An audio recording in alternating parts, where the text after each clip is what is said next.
का मौका मिल गया।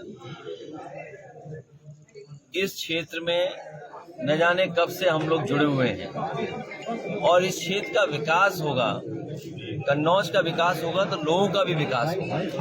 जितना कन्नौज विकास में आगे बढ़ेगा उतना ही हमारे यहाँ के लोगों की भी आर्थिक और सामाजिक और सम्मान उनका उतना ही बढ़ेगा। लेकिन इधर हम देखते हैं जो काम समाजवादियों ने शुरू किए थे न अभी वो पूरे कर पाए हैं। पूरे करना तो दूर, कोई नया काम ऐसा नहीं किया जिससे जनता को सीधा सीधा लाभ पहुंचे। सबसे बड़ी बात यह है कि जो मेडिकल कॉलेज था जहां पर गरीबों का और आम लोगों का इलाज हो जाता, किसी बीमारी में तकलीफ परेशानी में उन्हें सबसे पहले मेडिकल कॉलेज और एम्बुलेंस से मदद होती, उस व्यवस्था को भी सरकार ने बर्बाद कर दिया।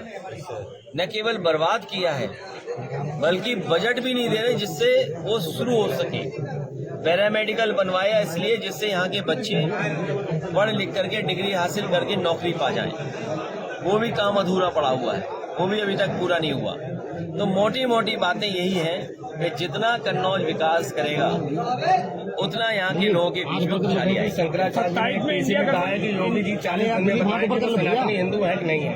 पूजनीय शंकराचार्य का अपमान, पूजनीय शंकराचार्य के द्वारा जो जो बातें कही गई हैं सरकार के पास कोई जवाब नहीं है और सरकार जानबूझ करके शंकराचार्य जी का अपमान कर रही थी। सोचिए, आज कल्पना कर सकते हो कोई संत हो, वो मुख्यमंत्री बने हो और वो पूजनीय शंकराचार्य जी को स्नान न करने दें गंगा में। ये तो यही बात हुई कि हम आपका मन करे गंगा में नहाने के लिए और पुलिस रोक ले हमें। सर तो बताओ, अपमान है कि नहीं अपमान? हेमंत बिस्वा ने बयान दिया है कि तो इसके साथ साथ का 27 में इंडिया गठबंधन रहेगा कि नहीं? अभी आप लोगों के लिए सबसे बड़ी बात है सेंसस आ रहा है।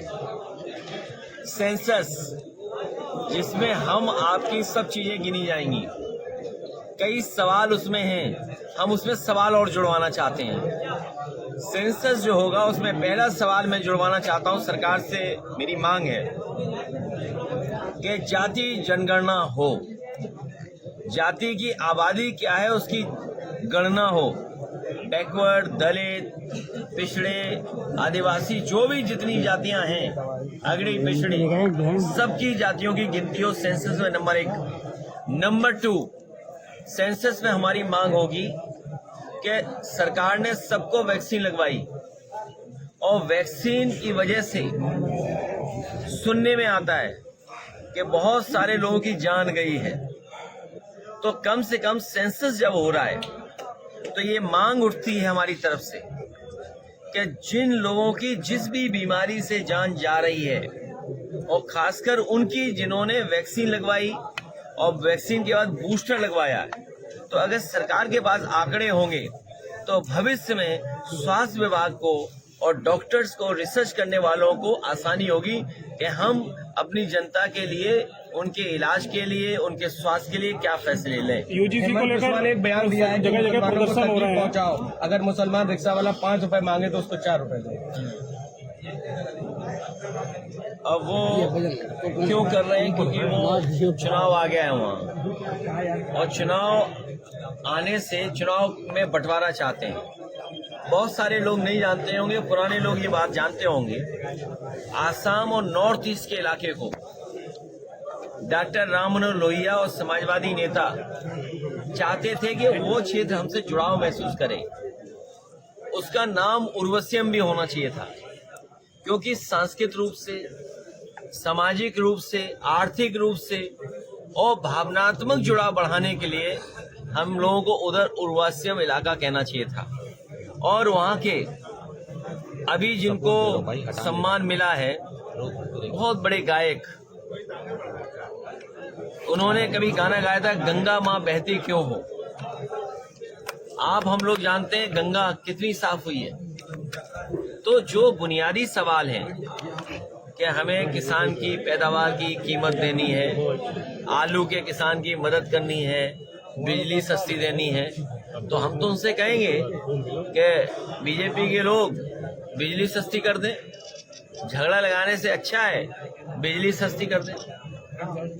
भैया क्या योगी से 27 में क्या ओवैसी को गठबंधन में लेंगे आप? अभी पीडीए ने अभी बीजेपी को हराया है। हाँ, ये बीजेपी को हटाओ भैया 27 को लेकर देखिए, भैया 27 को लेकर कैसी तैयारियां चल रही हैं? अभी पीडीए ने हराया है। पीडीए की ताकत की वजह से मैं देख रहा हूँ कई लोग पीडीए से घबराए हुए थे। लोगों ने यहाँ तक कहा कि पीडीए की वजह से यूजीसी ले आए। बीजेपी वाले बड़े खतरनाक हैं, ये दूसरे का नुकसान करने के लिए अपना भी नुकसान करना चाहते हैं। तो इसलिए इनकी बातों में मत आओ। पीडीए में सब हैं और पीडीए ने अभी हराया है बीजेपी को। भैया योगी और सुनिए, यहाँ के बीजेपी के नेता क्या कह रहे थे कि अभी तो हमने 3 लाख वोट कटवाया है, कि 3 लाख वोट कटवाया है। यहाँ बीजेपी के नेता बोल रहे थे और फिर कह रहे थे और जिलों में और कटवा देंगे।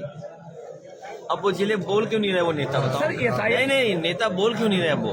सर, एसआईआर से किसे फायदा हुआ, आपको हुआ कि बीजेपी को? नहीं, हमारे कार्यकर्ता मेहनत कर रहे हैं और मैं अपने कार्यकर्ताओं से कहूंगा और मेहनत करना। नहीं तो ये बीजेपी के लोग अधिकारियों से मिलकर, चुनाव आयोग से मिलकर के आपके हमारे वोट कटवा देंगे।